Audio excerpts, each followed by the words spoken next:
Tropical Storm Penha, local name Basyang, the Philippines, second cyclone of 2026, is moving toward eastern Mindanao with potential landfall tonight.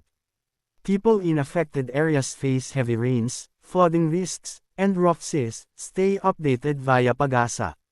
Current position is of 8 a.m. Pacific Standard Time February 5, around 8:30 p.m. IST.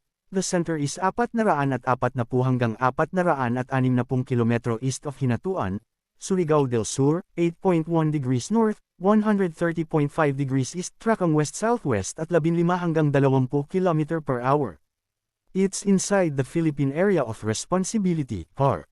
Intensity and hazards maximum sustained winds, 65 km per hour near center, gusts to 80 km per hour, could intensify slightly before landfall but weaken overland into a depression by Saturday.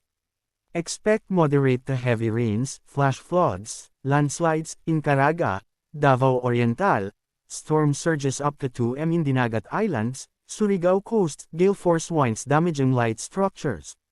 Wind signals and Ariscus #2, 62 hanggang 88 km per hour winds, light moderate damage, Eastern Samar, Biliran, Leyte, Southern Leyte, Bohol, Cebu, Siquijor, Negros Provinces, Guimaras, Iloilo, Capiz, Aklan, Antique, parts of Mindanao.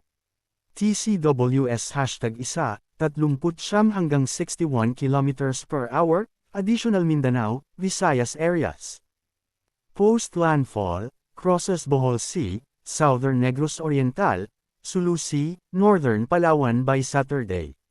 Track and prep advise landfall likely in Surigao del Sur tonight, early Friday, then northwest to Visayas, Palawan, fully weakening by Monday. Residents, secure homes, avoid floods, low areas, no sea travel, waves 2 hanggang 4.6 na metro, monitor Pag-asa bulletins, prepare evac kits for signal #2 zones. No major intensification expected.